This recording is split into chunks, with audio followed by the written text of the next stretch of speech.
Welcome to our channel DMT logics.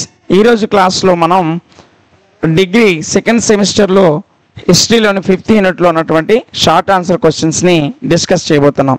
ఈ 5th యూనిట్లో ఉన్నటువంటి మోస్ట్ ఇంపార్టెంట్ షార్ట్ ఆన్సర్ వచ్చేసి గాంధార ఆర్ట్. గాంధార శిల్పకళ గురించి అడగకుండా మీకు క్వశ్చన్ పేపర్ ఉండదు. ఖచ్చితంగా మీ క్వశ్చన్ పేపర్లో ఈ గాంధార శిల్పకళ గురించి ఎస్ఏ క్వశ్చన్ అయినా అడుగుతాడు, షార్ట్ ఆన్సర్ అయినా అడుగుతాడు. ఎక్కువ అవకాశం షార్ట్ ఆన్సర్ అడగడానికే ఎక్కువ అవకాశం ఉంది. ఎందుకంటే రాజులు, వారి సామ్రాజ్య విస్తరణలు, పరిపాలన ఇవన్నీ కూడా ఎక్కువ మ్యాటర్ కలిగి ఉంటాయి కాబట్టి వాటిని ఎస్ఏ క్వశ్చన్స్గా ఇవ్వడానికి అవకాశం ఉంటుంది. ఇది షార్ట్ ఆన్సర్కి ఇవ్వడానికే అవకాశం ఉంటుంది కాబట్టి షార్ట్ అండ్ స్వీట్గా ఒక 6 to 7 వర్డ్స్లో ఒక 5 నుంచి 6 సెంటెన్సెస్లో దీన్ని కంప్లీట్ చేసుకున్నాం. జాగ్రత్తగా చూడండి. ఈ గాంధార శిల్పకళ అనేటువంటిది గ్రీకుల ప్రభావంతో భారతదేశంలోకి వచ్చింది. ఎవరి ప్రభావంతో అండి?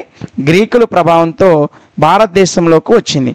అయితే ఇది భారతదేశాన్ని పరిపాలిస్తున్నటువంటి వంశమైన కుషానుల కాలం నుంచి, కుషానులు భారతదేశాన్ని పరిపాలిస్తున్నప్పుడు దీని యొక్క ప్రభావం ఎక్కువగా ఉండేది. దీని యొక్క ప్రభావం ఎవరి కాలంలో ఉండేది? కుషానుల కాలంలో ఎక్కువగా ఉండేది. ఇది క్రీస్తు పూర్వం 2వ శతాబ్దం నుంచి, ఎన్నో శతాబ్దం? క్రీస్తు పూర్వం 2వ శతాబ్దం నుంచి భారతదేశంలో ఈ గాంధార శిల్పకళ అనేది ప్రాచుర్యం పొందింది.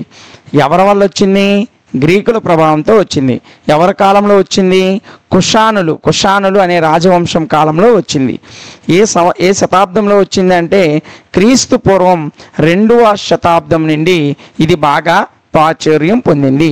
అయితే ఈ గాంధార శిల్పకళ అనేది దీని గురించి మనం వివరంగా చూసుకున్నట్లయితే ఈ గాంధార శిల్పకళ భారత్, చైనా, ఇరాన్ మరియు గ్రీకు రాజ్యాల సమూహాలతో కూడినటువంటిది.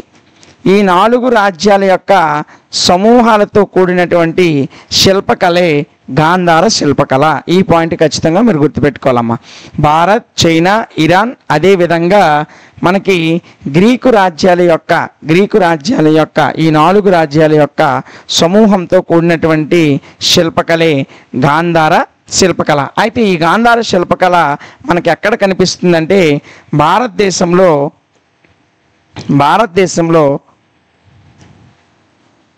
ఒకటి బెలూచిస్తాన్, పాకిస్తాన్లో ఉంది. ఇది బెలూచిస్తాన్ ప్రాంతం, బ్రాకెట్లో పాకిస్తాన్ అని రాసుకోండి. పాకిస్తాన్లోను, అదేవిధంగా భారతదేశంలోని తక్షశిల వంటి ప్రాంతాల్లో ఈ గాంధార శిల్పకళ కనిపిస్తుంది. వీటితో పాటు భారతదేశంలో గుజరాత్, అదేవిధంగా కాశ్మీర్, అదేవిధంగా మధుర, ఈ ప్రాంతాల్లో కూడా గాంధార శిల్పకళ అనేది తవ్వకాల్లో బయటపడింది. గాంధార శిల్పకళ ఎక్కడెక్కడ? పాకిస్తాన్లోను, తక్షశిల ప్రాంతంలోనూ కనుగొనబడింది. అదేవిధంగా గుజరాత్, కాశ్మీర్, మధుర వంటి భారతీయ ప్రాంతాల్లో కూడా ఈ గాంధార శిల్పకళ కనుగొనబడింది. ఇది ముఖ్యంగా దీని ప్రభావం ఏ దేశాల్లో ఉందంటే చైనా దేశంలోను, అదేవిధంగా కొరియా దేశంలోను, అదేవిధంగా జపాన్ దేశంలోను, ఈ 3 దేశాల్లో కూడా గాంధార శిల్పకళ యొక్క ప్రభావము ఎక్కువగా ఉంది. గాంధార శిల్పకళ గ్రీకుల ప్రభావం ద్వారా అన్ని దేశాల్లోకి వచ్చిందమ్మా. గ్రీకు శిల్పకళకు సంబంధించినటువంటి కళే గాంధార శిల్పకళ.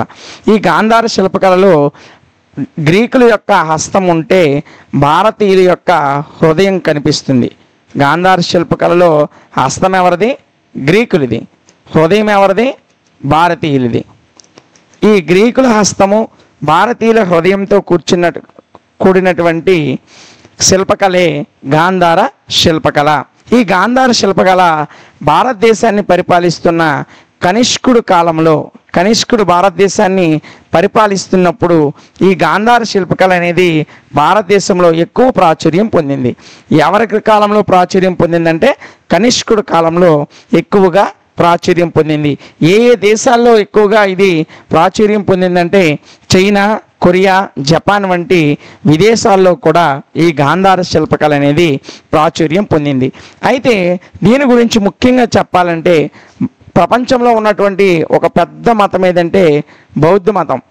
ఈ మహాయాన బౌద్ధ మతాన్ని యొక్క మహాయాన బౌద్ధ మతం యొక్క చరిత్ర మొత్తాన్ని కూడా గాంధార శిల్పకళ నుండే తీసుకున్నారు. మహాయాన బౌద్ధ మతం యొక్క చరిత్ర మొత్తము కూడా గాంధార శిల్పకళ నుంచి ఉద్భవించింది. గౌతమ బుద్ధునికి సంబంధించినటువంటి విగ్రహాలన్నీ కూడా మనకి ఏ శిల్పకళలో కనిపిస్తాయంటే ఈ గాంధార శిల్పకళలోనే కనిపిస్తాయి. ఈ శిల్పకళ ముఖ్యంగా గ్రీకుల యొక్క ఆభరణాలు, భారతీయుని యొక్క శైలి కలిపి చేయబడినటువంటి శిల్పకళే గాంధార శిల్పకళ. అంటే గ్రీకులు ఏ విధమైనటువంటి ఆభరణాలు పొందుతారో వాటిని భారతీయ శైలిలో చెక్కితే ఏ విధంగా ఉంటుందో ఆ విధమైనటువంటి శిల్పకళే గాంధార శిల్పకళ. ఈ మహాయాన బౌద్ధ మతానికి సంబంధించినటువంటి సమాచారం మొత్తం కూడా, ఈ మహాయాన బౌద్ధ మతాన్ని సమాచారం అంతా ఈ గాంధార శిల్పకళ నుంచే ఉద్భవించింది. అయితే అశోకుడు వేయించినటువంటి స్తూపాల్లో అమరావతి స్తూపం ఒకటి ఉంది. ఈ అమరావతి స్తూపం నుంచి మనము ఈ గాంధార శిల్పకళని చూడొచ్చు. అమరావతి స్తూపంలో మనకి గాంధార శిల్పకళ అనేది కనిపిస్తుంది. ఇది గాంధార శిల్పకళకు సంబంధించినటువంటి సమాచారం. ఇది మీకు ఎక్కువగా 99.99% షార్ట్ ఆన్సర్కి ఇవ్వడానికి ఎక్కువ అవకాశం ఉంది. కాబట్టి ఈ మాత్రం నేర్చుకుంటే సరిపోతుంది. డ్యామ్ షూర్గా రేపు ఎగ్జామ్లో 5 మార్క్స్కి క్వశ్చన్ అనేది అడుగుతాడు. కాబట్టి 1కి 2 సార్లు జాగ్రత్తగా వినండి. తర్వాత పీడిఎఫ్ కూడా మన యాప్లో ప్రొవైడ్ చేస్తున్నాం కాబట్టి పీడిఎఫ్ కూడా చూడండి, ఈజీగానే మీకు ఉంటుంది. ఈ వీడియో కనుక మీకు నచ్చినట్లయితే మన యొక్క ఈ వీడియోని లైక్ చేయండి, మీ ఫ్రెండ్స్కి షేర్ చేయండి. ఇది వారికి కూడా ఉపయోగకరంగా ఉంటుంది. మీకు ఏవైనా సబ్జెక్ట్ డౌట్ ఉన్నా లేకపోతే ఏవైనా సబ్జెక్టులు ఇతర సబ్జెక్టులు కావాలన్నా కామెంట్ సెక్షన్లో మెన్షన్ చేయండి. మేము మీ కామెంట్కి తప్పనిసరిగా రిప్లై ఇస్తాం. మీకు ఈ వీడియోస్ ఉపయోగకరంగా ఉన్నట్లయితే ఇంకా మరిన్ని వీడియోస్ కొరకు మన ఛానల్ని సబ్స్క్రైబ్ చేసుకోండి. Thank you.